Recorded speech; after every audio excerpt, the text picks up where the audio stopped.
আসসালামু আলাইকুম রহমতুল্লাহি ওয়া বারাকাতুহু। নিশ্চয়ই সকল বন্ধুরা ভালো আছেন, সুস্থ আছেন। আমি আপনাদের দয়ালুর শেষ মেহেরবানিতে খুব ভালো আছি। আজকে আমরা স্যামসাং A105F এই ফোনটির চার্জিং বিষয় নিয়ে আপনাদের সাথে কথা বলবো। খুব গুরুত্বপূর্ণ একটি ভিডিও হতে যাচ্ছে। ভিডিওটি আপনারা পুরোপুরিভাবে দেখার চেষ্টা করবেন। বন্ধুরা, আমরা কাজে যাওয়ার আগে দুইটি কমেন্ট নিয়ে আপনাদের সামনে কথা বলি। যে কমেন্টগুলো অত্যন্ত গুরুত্বপূর্ণ থাকে সে বিষয়গুলো নিয়ে আপনাদের সামনে কথা বলার চেষ্টা করি। মাঝে মধ্যে আমাদের ব্যস্ততার কারণে মিস্টেক হয়। আজকে আমাকে দীপক বাবু নামে একজন মেসেজ করেছিল, দুটো পাওয়ার আইসি ব্যবহার করা হচ্ছে, যে বোর্ডগুলো তার কার্যক্রম নিয়ে একটি ভিডিও দেন। বন্ধুরা, দুইটি পাওয়ার আইসি নয়, কিছু কিছু ফোনে আমরা 4-5টা পিএমআইসি দেখে থাকি। আমাদের এখানে কিছু ভুল ভ্রান্ত আছে। আমরা অনেক সময় মনে করি একটা ফোনে একটা পাওয়ার আইসি থাকে, কিন্তু আসলে এটা সঠিক নয়। আমাদের ফোনগুলোতে অনেক সময় একাধিক পাওয়ার আইসি থাকে, 2টি নয়, 3টি, 4টি, 5টি এরকম পাওয়ার আইসি থাকে। পাওয়ার ম্যানেজমেন্টের আইসি, যে আইসি সেকশন থেকে আমাদের পাওয়ার ম্যানেজমেন্ট কন্ট্রোল করা হয়, টোটালি পাওয়ার আইসি হিসেবে গণ্য করা হয়। তবে মূল পাওয়ার আইসি একটা হয়। অনেক সময় দেখা যায় যে বিগ পাওয়ার আইসি, মিনি পাওয়ার আইসি, এভাবে আমাদের কিছু সহকারী পাওয়ার আইসি হিসেবে অনেকগুলো আইসি কাজ করে। যেমন অনেক সময় দেখা যায় যে একটা লাইট আইসিকে পিএমআইসি সম্বোধন করা হচ্ছে, তার মানে এই আইসির সঙ্গে পাওয়ার ম্যানেজমেন্ট একেবারে পুরোপুরিভাবে জড়িত। আর এই লাইট আইসিটা যদি আমরা ফোন থেকে তুলে ফেলি বা ড্যামেজ হয়, তাহলে আমাদের ফোনটা ডেড হবে। অনেক সময় এমআই সেটগুলোতে আমরা দেখতে পাচ্ছি পিএমআই আইসি ডাবল আছে, যেগুলো পাওয়ার আইসি। একটা আইসির সঙ্গে আমাদের চার্জিং অ্যাক্টিভেট করা থাকে এবং চার্জিং আইসি হিসেবে সেই আইসিটা কাজ করে। তো লাইট আইসিকে আমরা অনেক সময় পাওয়ার আইসি হিসেবে পেয়ে থাকি, অনেক সময় চার্জিং আইসিকে পাওয়ার আইসি হিসেবে পেয়ে থাকি। তো এই সমস্যাগুলো আমরা মূলত যদি ডায়াগ্রামগুলোকে ফলো করি, তাহলে আমরা সবচাইতে বেশি ভালো ফলাফল পেতে পারি। বন্ধুরা, ডায়াগ্রাম ব্যবহার করার চেষ্টা করবেন। আর আরও একজন কমেন্ট করেছেন, আসসালামু আলাইকুম স্যার, কেমন আছেন? স্যার, ডায়াগ্রামগুলো খুঁজে পাই না, কীভাবে পাবো দয়া করে বলবেন। বন্ধুরা, ডায়াগ্রাম সম্পর্কে কিছু ডিভাইস রয়েছে, কিছু ডোঙ্গল রয়েছে, কিছু হচ্ছে অনলাইন পেড সার্ভিস আছে। যেমন অন্যতম হচ্ছে ZXW। যদি আপনি ব্র্যান্ডেড ফোনে কাজ করেন, স্যামসাং, অ্যাপেল, তারপরে HTC, এই ধরনের ব্র্যান্ডেড ফোনগুলো যদি আপনি কাজ করে থাকেন, তাহলে ZXW আপনি গ্রহণ করতে পারেন। এখানে হচ্ছে ইয়ারলি আমাদের সাপোর্ট আছে এবং এক্ষেত্রে আপনার কিছু কস্ট যাবে। যদি ডায়াগ্রাম বেস কাজ করতে থাকেন, তাহলে আপনাদেরকে আমি বলবো যে এই ডায়াগ্রামগুলো আপনারা পেড সার্ভিসে কিনে কাজ করতে পারেন। এখানে অনেক ধরনের সলিউশন আছে। এই সলিউশনগুলো নিলে আপনারা মোটামুটিভাবে উপকৃত হবেন। এছাড়াও বর্তমান সময়ে আমাদের অনলাইনে আমরা সার্চের মাধ্যমে স্যামসাংয়ের ম্যাক্সিমাম আমরা ডায়াগ্রামগুলো পেতে পারি, আর শাওমির কিছু ডায়াগ্রাম পেতে পারি। ভিভো, অপ্পো এই ধরনের ফোনগুলোতে ডায়াগ্রামের কিছু ঘাটতি রয়েছে, যেগুলো আমরা যদি পেড সার্ভিসেও চলে যাই, তারপরেও আমাদের পুরোপুরিভাবে এটা কাভার হবে না। এর জন্য বিভিন্ন সময় বিভিন্নভাবে আমাদেরকে এটাকে ম্যানেজ করার চেষ্টা করতে হবে। বন্ধুরা, আজকে আমরা কাজে চলে যাই। আবারও পরবর্তী সময় গুরুত্বপূর্ণ কিছু মেসেজ বা কমেন্ট নিয়ে আমরা কথা বলবো ইনশাল্লাহ। আপনাদের যদি বিশেষ কিছু জানার থাকে সে বিষয় নিয়ে আমাদেরকে কমেন্ট করবেন, আমরা চেষ্টা করব পরবর্তী আপডেট ভিডিওতে আপনাদের কথা বলার জন্য। আসুন আমরা দেখে নিই চার্জিং ইস্যু নিয়ে A105F ফোনটা কিভাবে কাজ করছে। বন্ধুরা, এই মুহূর্তে আমরা আমাদের স্মার্ট স্ক্রিনে দেখতে পাচ্ছি এখানে একটি বেজ রয়েছে। এই বেজটা হচ্ছে আমাদের চার্জিং যে সেকেন্ড পিসিবি আছে, সেকেন্ড পিসিবির রেবনের মাধ্যমে এই বেজটাতে আসে এবং এটা হচ্ছে মেন বোর্ড। মেন বোর্ডের সঙ্গে সেকেন্ড পিসিবিতে কানেকশন হচ্ছে এই বেজের মাধ্যমে।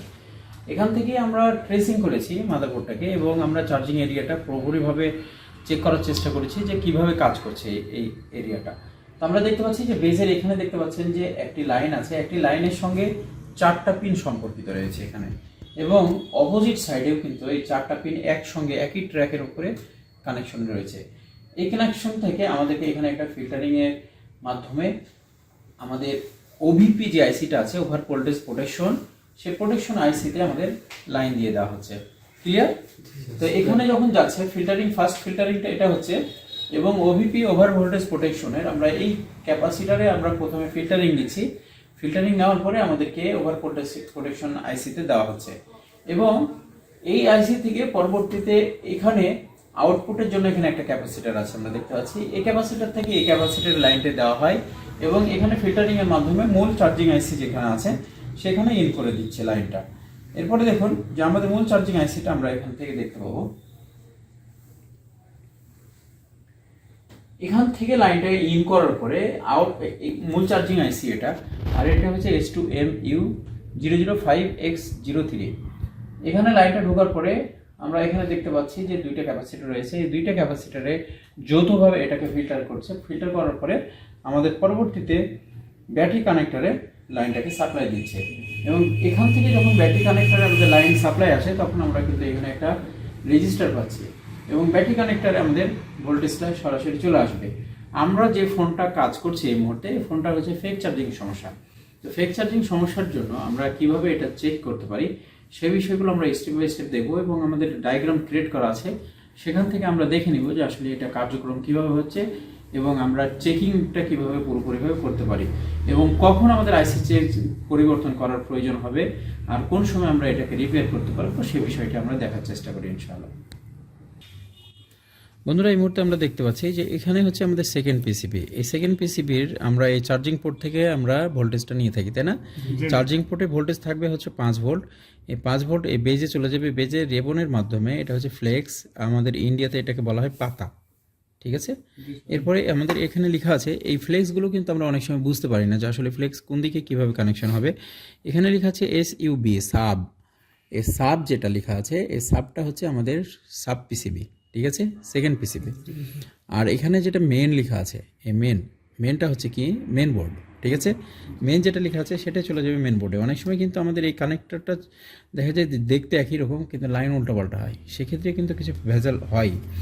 এবং এটা এখানে দুইটা বেজ রয়েছে, বেজটা কিন্তু পুরোপুরিভাবে একটার সাথে আর একটা মিল নেই, ছোটো বড়ো আছে, যার কারণে এটা ভুল হলেও এটা কানেকশন হবে না। এখন দেখুন যে আমাদের এখানে আদার্স কোনো কি কম্পোনেন্ট রয়েছে কি না বা আইসি রয়েছে কি না সেটা আমাদেরকে ফলো করতে হবে।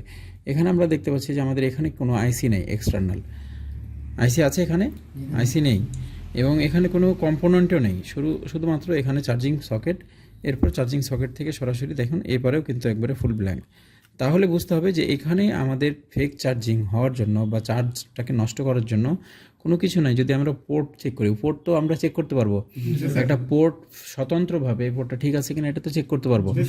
অতএব আমরা এই পোর্টটা চেক করব, চেক করার পর পোর্ট যখন ঠিক থাকবে তখন আমরা দেখতে হবে যে এই বেজে আমাদের কানেকশন আসছে কিনা, এই বেজ থেকে সরাসরি আমাদের রিবনের মাথায় কানেকশন আসছে কিনা, এবং সেখানে আমাদের কত ভোল্টেজ আসছে সেটা আমাদের দেখার চেষ্টা করতে হবে, যেটা আমি চেক করেছি অলরেডি। এবং আমাদের এই বেজ থেকে আমরা কানেকশন পেয়েছি, কোথায় কোথায় কানেকশন পেয়েছি পুরোটাই আমরা এখান থেকে যে 8 করে রেখেছি, 8 থেকে আমরা এটা দেখে নেব। বন্ধুরা, এখানে হচ্ছে চার্জিং পোর্ট, আমরা চার্জিং পোর্টের যে এখানে পজিটিভ পিন দেখতে পাচ্ছি, এই পজিটিভ পিনে আমরা এখানে কিন্তু 5 ভোল্ট দেখতে পাচ্ছেন যে 5 ভোল্ট এখানে থাকবে চার্জিং পজিটিভ। এবং এখান থেকে আমরা দেখুন আমরা কানেকশনটা আপ টু ডেট করে নিয়ে আসছি, যে বেজ আছে, বেজের এই 4 পিন, উপরে 4 পিন, এই টোটাল পিনটাই হচ্ছে আমাদের চার্জিং ইনকামিং ওয়ে। এবং এখানে কিন্তু 5 ভোল্ট আসবে, এখান থেকে সরাসরি নিচ থেকে 5 ভোল্ট আসবে। এবং এখান থেকে আমরা যে ওভার ভোল্টেজ প্রোটেকশন যে আইসিটা রয়েছে, এই আইসিতে এখানে ইন করছে এখান থেকে, এবং এই আইসিতে ইন করার সময় যে ক্যাপাসিটারটা আছে এখানেও কিন্তু আমরা 5 ভোল্ট পাবো। এবং এই ওভার ভোল্টেজ প্রোটেকশন আইসি থেকে আবার লাইন বের হবে যখন, তখন আমরা 5 ভোল্ট পাবো। তাহলে এখানে এপারেও 5 এপারেও 5, কেন এটা দেওয়া হয়েছে? চার্জিং ওয়েজ দিয়ে কখনো যদি কোনো ধরনের ক্ষতি সাধন হতে পারে হয়, তাহলে আমাদের যেন এই ওভিপি আইসিটার উপর দিয়েই যায়, ঠিক আছে? এটা প্রোটেকশন, যেহেতু সেফটির জন্য কাজ করছে, ঠিক আছে? তো 5 ভোল্ট নিয়ে আবার এটাকে 5 ভোল্ট বের করবে। এরপরে আমরা দেখতে পাচ্ছি যে আমাদের মূল চার্জিং আইসিতে ইনকামিংয়ের সময়ও কিন্তু আমরা 5 ভোল্ট পাই, কিন্তু এখান থেকে আউটপুট হচ্ছে আমাদের কত? 4 ভোল্ট। আর এটা হচ্ছে দেখুন ওভিপি আইসি, আর এটা হচ্ছে মূল চার্জিং আইসি। মূল চার্জিং আইসির নাম আমরা এখানে দিয়ে দিয়েছি অলরেডি, S2MU005X03। এই আইসিটা মার্কেটিং অ্যাভেলেবেল, এই আইসিটা আপনারা কিনে নিতে পারবেন, এটা পরিবর্তন করতে পারবেন, এটা ঠিকও করতে পারবেন। তো আমাদের এই ফোনটা কি, আমাদের চার্জিং সিগন্যাল আছে কিন্তু চার্জিং ফেক। এখন দেখুন যে আমাদের এই সেটটা সমস্যা কি, এটা হচ্ছে ভিব্যাট ব্যাটারি কানেক্টার। ব্যাটারি কানেক্টারে আমরা ভোল্টেজ পাচ্ছি হচ্ছে 4 ভোল্ট, আর আমার 4 ভোল্ট থাকবে, কিন্তু এখানে আমরা পাচ্ছি 2.6, এবং এটা ড্রপ করছে 2.6, 2.8, 2.4 এরকম ড্রপিং করতেছে, যার কারণে আমরা এটা ফেক চার্জিং পাচ্ছি। তাহলে ড্রপিংটা কোন জায়গায় আছে? আমরা এখানে আউটপুট চার্জিং আইসি থেকে যখন লাইনটা বের হয়, লাইনটা বের হলে তখন আমরা ড্রপিং পাচ্ছি, তার মানে এখানে ফেক চার্জিংটা আছে। তাহলে ইনকামিং পর্যন্ত যদি আমাদের এই ওভিপি আইসি পর্যন্ত লাইনটা যখন আসে, ওখানে যদি আমাদের ড্রপিং হতো তাহলে ওভিপি আইসি প্রবলেম। কিন্তু যেহেতু আমরা চার্জিং আইসি থেকে লাইন বের হওয়ার সময় আমাদের এখানে ড্রপিং হচ্ছে, তাহলে আমাদের চার্জিং আইসি ফল্ট এবং এটা আমাদেরকে পরিবর্তন করতে হবে। তাহলে আমরা দেখে নিই যে আমাদের এখানে ড্রপিংটা সঠিকভাবে মিলছে কিনা আমরা যেটা বলছি। এবং এই আইসিটা আমরা পরিবর্তন করব, মাস্ট বি পরিবর্তন করব আইসিটি। দেখুন যে আমরা এখানে কানেকশন দিয়েছি অলরেডি, আর এটাকে আমরা একটু চেকিং করব। মিটার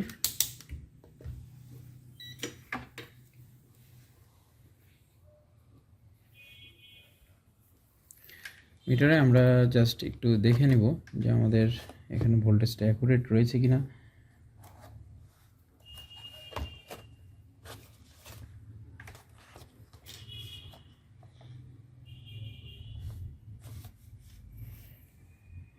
কত ভোল্টেজ আছে? 5.3। এবং দেখুন এটা হচ্ছে ওভিপিতে ঢুকছে, ওভিপি থেকে আউট হয় যখন তখন 5.3। এবং আমরা ওভিপি আউটের আমরা ক্যাপাসিটারটা একটু জুম করে দেখাই, ক্যামেরা চেঞ্জ করেন, উপরে আরও উপরে, হ্যাঁ দেখুন আমরা সঠিক জায়গায় এটাকে ধরেছি। এবং এখান থেকে যখন আমরা আমাদের চার্জিং আইসিতে ইন করছে তখন কত? 5.3। এবার দেখুন চার্জিং আইসি থেকে যখন বের হয় তখন আমাদের কি অবস্থা? 2.6, 2.4, 2.6, 2.84 এভাবে আমাদের আপ অ্যান্ড ডাউন করতেছে। এবং ব্যাটারি কানেক্টার পর্যন্ত আমাদের কি অবস্থা আসে দেখুন, একই কন্ডিশন।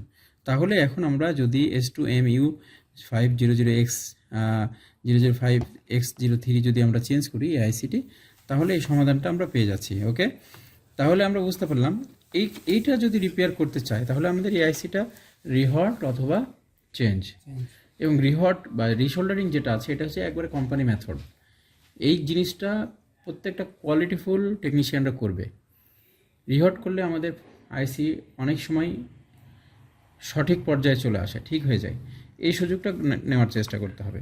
তাহলে মিটার বুঝলে আমরা এই ডায়াগ্রামগুলোকে এভাবে তৈরি করতে পারি এবং এই আলোকে আমরা কাজ করতে পারবো। এবং একটা আইসির ভিতরে কতগুলো সমন্বয় রয়েছে, কোথায় কোথায় লাইন গেছে, টোটালি এখান থেকে বের করা পসিবল। ঠিক আছে, তো আশা করি আজকের ভিডিওটির মাধ্যমে আমাদের যারা অনলাইন স্টুডেন্ট আছেন মোটামুটিভাবে সকলে উপকৃত হবেন। ভালো লাগলে সুন্দর একটি মন্তব্য। আমি সবসময় আশা করি আমাদের সকলের জন্য দোয়া করবেন। আপনারাও ভালো থাকবেন। আসসালামু আলাইকুম ওয়া রাহমাতুল্লাহি ওয়া বারাকাতুহু।